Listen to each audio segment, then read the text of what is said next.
আসসালামু আলাইকুম রহমতুল্লাহি ওবরকাতুহু।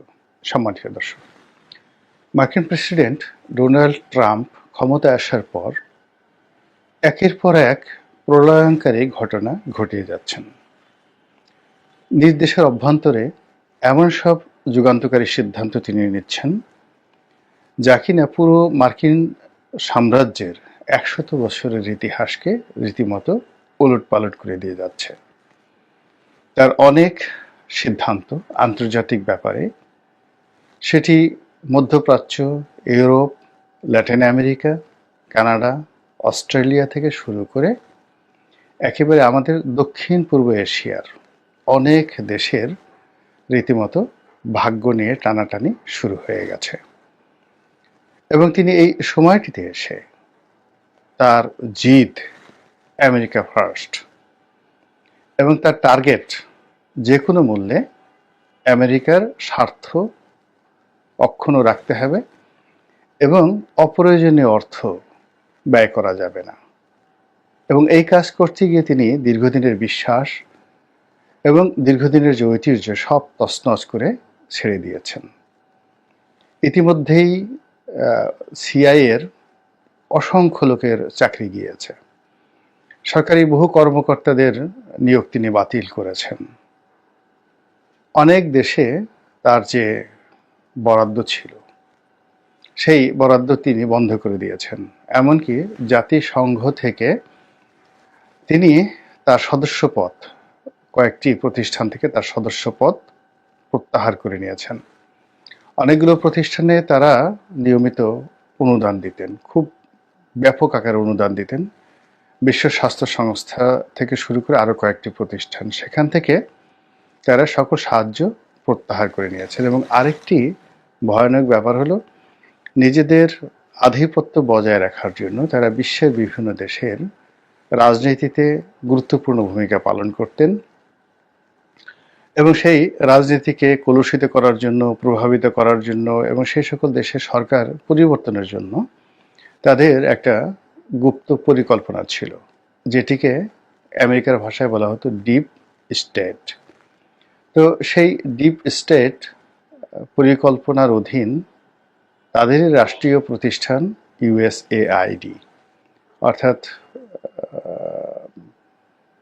মার্কিন যুক্তরাষ্ট্রের যে সাহায্য সংস্থা, এই প্রতিষ্ঠানটির মাধ্যমে হাজার হাজার কোটি মার্কিন ডলার, হাজার হাজার কোটি মার্কিন ডলার বিশ্বের বিভিন্ন দেশে তারা নিয়মিত খরচ করতেন।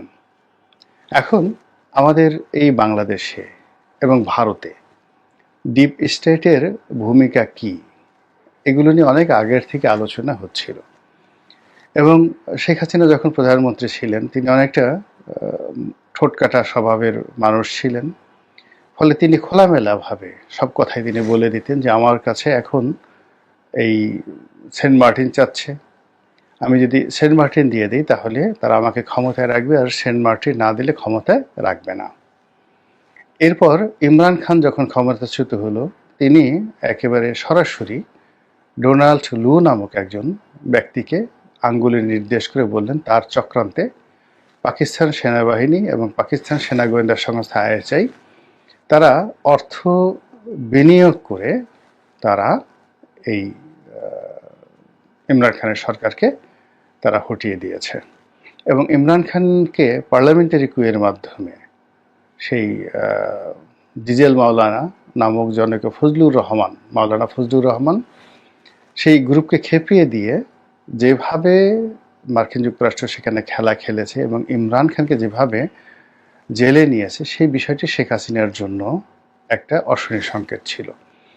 ফলে ইমরান খানের পতনের পর শেখ হাসিনার পতনের প্রহর তিনি গুনছিলেন।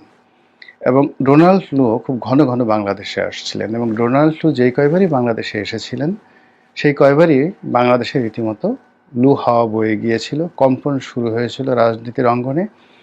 এবং তিনি অনেকটা আমেরিকার প্রেসিডেন্ট জো বাইডেনের চেয়েও ক্ষমতার সম্পন্ন ব্যক্তি হিসেবে তিনি এসে শেখ হাসিনার একেবারে দক্ষিণ হস্ত মিস্টার সালমান এফ রহমান তার সঙ্গে বৈঠক করেছেন, আমেরিকাতে বৈঠক করেছেন, তার বাসায় বনানীতে বৈঠক করেছেন, গুলশানে বৈঠক করেছেন, বাসা এবং অফিস দুটোই গুলশানে, অবশ্য বনানীতে নয়, সেখানে বৈঠক করেছেন। এরপর ইউএসএআইডির যে সকল এনজিও রয়েছে বাংলাদেশে, সে সকল এনজিও কর্তাদের সঙ্গে তিনি বৈঠক করেছেন এবং তার রিপ্রেজেন্টেটিভ হিসেবে মিস্টার পিটার ডি হাস যেভাবে টেকনাফ থেকে তেঁতুলিয়া পর্যন্ত বাংলাদেশে ঘুরে বেড়িয়েছেন এবং 2 হাতে অর্থ ব্যয় করেছেন, সেই রোহিঙ্গাদের মধ্য থেকে শুরু করে রাজনৈতিক দল, বিভিন্ন এনজিও, এরপর বিভিন্ন রকম গবেষণা প্রতিষ্ঠান, তাদেরকে যেভাবে অর্থ দিয়ে, টাকা দিয়ে শেখ হাসিনা সরকারের জীবনকে তছনছ করে ছেড়ে দিয়েছে, তখন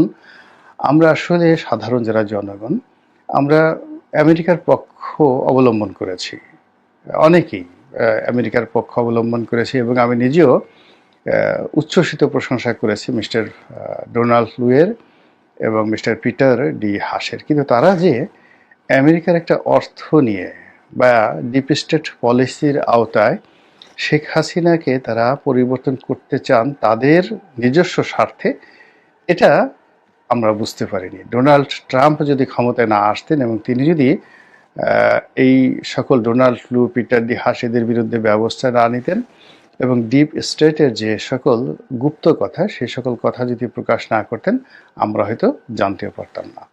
এখন যেটি আমরা জানতে পারছি সেটি হলো ডোনাল্ড ট্রাম্পের বক্তব্য অনুযায়ী তার পূর্বসূরি মিস্টার জো বাইডেন, তার সরকার এই বাংলাদেশে $29 মিলিয়ন, 29 অর্থাৎ 29 মিলিয়ন ইউএস ডলার, বাংলাদেশি টাকায় মোটামুটি 350 কোটি টাকা খরচ করেছে ডিপ স্টেটের নামে। এবং আরও একটা উল্লেখযোগ্য কথা, ভয়ানক কথা, সেটি হলো তারা যে এই অর্থ কেবল ঢাকাকে দিয়েছে তা নয়, প্রায়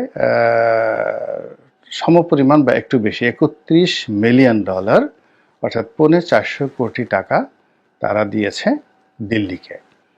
এবং আরও আশ্চর্য ব্যাপার হলো যে দিল্লির অভ্যন্তরীণ রাজনীতিতে এই টাকা খরচ করার কোনো প্রয়োজন ছিল না, দরকার ছিল না। এর কারণ হলো সেখানে নরেন্দ্র মোদী ক্ষমতায় ছিলেন এবং নরেন্দ্র মোদী গণতান্ত্রিকভাবে নির্বাচিত, এবং সেখানে যে হেডের উপর এই টাকাটা খরচ করা হচ্ছিল সেখানে সেই সকল শিরোনাম বা সেই সকল হেডের কোনো কার্যকারিতা নেই। তো এখন বলা হচ্ছে যে বাংলাদেশের এই রাজনৈতিক পট পরিবর্তনে যে $29 মিলিয়ন খরচ করা হয়েছে এবং ভারতে যে $31 মিলিয়ন দেওয়া হয়েছে, এটা 31 অথবা 21, দুটোর একটা। এই টাকাও মানে ইউএস এড দিল্লি তারা বাংলাদেশে খরচ করেছে, অর্থাৎ কৌশলগত কারণে হয়তো তারা সরাসরি দুটো অ্যামাউন্ট, অর্থাৎ 21 মিলিয়ন বা 31 মিলিয়ন প্লাস বাংলাদেশের 29 মিলিয়ন, এই দুটো একত্রে বাংলাদেশের জন্য খরচ তারা হয়তো করতে পারেনি টেকনিক্যাল কারণে। এজন্য টাকাটা তারা দিল্লি ইউএস এইডকে দিয়েছে আর বাংলাদেশ ইউএস এইডকে দিয়েছে। বাট দিল্লি ইউএস এইড এটা আবার তাদের যে সকল সোর্স আছে, দিল্লির যে সকল থিঙ্ক ট্যাঙ্ক আছে, সে সকল থিঙ্ক ট্যাঙ্কের মাধ্যমে তারা বাংলাদেশে সেই টাকা খরচ করেছে। ফলে শেখ হাসিনার জামানাতে আমরা একই সময় যেমন দেখেছি যে দিল্লি শেখ হাসিনার পক্ষে কথা বলেছে, কিন্তু আনন্দবাজার থেকে শুরু করে আরও অনেক গণমাধ্যম, ভারতের প্রথম শ্রেণীর গণমাধ্যম, তারা কিন্তু শেখ হাসিনার বিরুদ্ধে কথা বলেছে। এবং দিল্লির অনেক থিঙ্ক ট্যাঙ্ক, অনেক রাজনৈতিক ব্যক্তিবর্গ তারা নিয়মিত বাংলাদেশে আসতো এবং তারা ঢাকা ক্লাবে বসে বা এখানে বিভিন্ন সভা সমিতি সেমিনার করে অথবা গান বাজনা করে ঢাকা ক্লাবে বিভিন্ন রকম অনুষ্ঠান করে এই সরকার বিরোধী অর্থাৎ শেখ হাসিনা বিরোধী চক্রান্ত তারা চালিয়ে যেত। তো এই হলো মোটামুটি মার্কিন যুক্তরাষ্ট্রে যে নতুন সরকার বসেছে মিস্টার ডোনাল্ড ট্রাম্পের সরকার, সেই সরকারের কর্মকাণ্ড, কথাবার্তা এবং বাংলাদেশে ডিপ স্টেটের যে কর্মকাণ্ড তা নিয়ে মোটামুটি খবর। এখন প্রশ্ন হলো যে মিস্টার ডোনাল্ড ট্রাম্প তার এই বক্তব্যের এই জায়গা থেকেই থেমে থাকবেন নাকি আরও একটু এগোবেন? যদি তিনি আরও একটু এগোন এবং বলে দেন ইউএস এইডের মাধ্যমে যে সেই টাকা কাকে কত টাকা দেওয়া হয়েছে, যেমন বাংলাদেশে সরাসরি যে 350 কোটি টাকা দেওয়া হয়েছে বা ভারতের মাধ্যমে যে টাকা বাংলাদেশে এসেছে, সেই টাকা মূলত কোন কোন খাতে খরচ হয়েছে, বছর ওয়ারি কোন বছরে কত টাকা খরচ হয়েছে এবং সেই সকল টাকা কোন কোন প্রতিষ্ঠানে দেয়া হয়েছে। বিশ্বাস করেন, এই কথা যদি বলে দেওয়া হয়, বাংলাদেশে আবার নতুন আরেকটা গৃহযুদ্ধ হবে, আরেকটা ভয়ানক যাকে বলা হয় বিশৃঙ্খলা তৈরি হবে, এবং যে সকল লোক আমেরিকার টাকা খেয়েছে এবং আমেরিকার টাকা নিয়েছে, ডোনাল্ড ট্রাম্প যদি তাদের নাম বলে দেয়, তাহলে যে বুলডোজার ৩২ নম্বরে গিয়েছে, এরকম অনেক বুলডোজার যারা আমেরিকার টাকা খেয়েছে তাদের বাড়িঘর খুঁজতে থাকবে, এবং জনগণ তাদেরকে পেটানোর জন্য, তাদেরকে মব তৈরি করার জন্য, তাদেরকে একেবারে বুলডোজার দিয়ে পিষে পড়ার জন্য কিন্তু জনগণ আবার তাদের পিছনে ছুটবে। তো হঠাৎ করে ডোনাল্ড ট্রাম্প এই ধরনের কর্মকাণ্ড কেন করলেন, বা এই ধরনের কর্মকাণ্ড কেন তিনি করতে যাচ্ছেন? এখানে নানা রকম ব্যাখ্যা থাকতে পারে, বিবৃতি থাকতে পারে। প্রথম কারণটা হলো যে মিস্টার জো বাইডেন যে কর্মকাণ্ডই করেছেন তিনি তার বিরুদ্ধ করতে চাচ্ছেন। ২ নম্বর হলো ডিপ স্টেটের মাধ্যমে যে পরিবর্তন ঘটানো হয়েছে, যেটি ডোনাল্ড ট্রাম্প পছন্দ করছেন না। তিনি এখানে তার ভিন্ন কৌশল অবলম্বন করতে চাচ্ছেন এবং তার পছন্দের মানুষকে তিনি এই জায়গাতে সুবিধাজনক অবস্থানে দেখতে চাচ্ছেন। তৃতীয়ত, ডিপ স্টেটের মাধ্যমে যে টাকাগুলো খরচ হয়েছে তার দৃষ্টিতে এটি অপচয়। যারা নিয়েছে তারা ট্রেইটর, মুনাফেক, দেশদ্রোহী, দেশের বিরুদ্ধে তারা কাজ করেছে। কাজেই এ সকল ট্রেইটর যারা বাংলাদেশে বসে বাংলাদেশের টাকা খেয়ে আমেরিকার স্বার্থ সার্ভ করতে পারে, এই সকল ট্রেইটর যে কোনো মুহূর্তে আমেরিকার বিরুদ্ধে তারা চলে যেতে পারে এনি টাইম। তো সেটি যদি আরও 6 মাস পরে হয়, 1 বছর পরে হয়, এবং তখন যদি মিস্টার জো বাইডেন বলার চেষ্টা করেন, তখন হয়তো অনেকে বিশ্বাস করবে না। কিন্তু এখন পরিবেশটা এত ঠান্ডা, এত চমৎকার, এবং সেই সকল ট্রেইটর যারা আমেরিকার টাকা খেয়েছেন তারা এখনও চীনের পকেটে ঢুকতে পারেননি, এখনও ভারতের পকেটে ঢুকতে পারেননি, এখনও নিজেদের যে অবস্থান সেটি পাকাপোক্ত করতে পারেননি। তো কাজেই এই মোক্ষম সময়কে ব্যবহার করে তিনি যদি তাদের নাম, ধাম, ঠিকানা, টাকার পরিমাণ, অর্থের পরিমাণ ইত্যাদি প্রকাশ করে দেন, বিশ্বাস করেন আগস্ট মাসের 5 তারিখে যা কিছু হয়েছে তার চেয়ে মন্দ কিছু হবে বলে আমার কাছে মনে হচ্ছে না। মহান আল্লাহ আমাদের সবাইকে হেদায়েত দান করুন।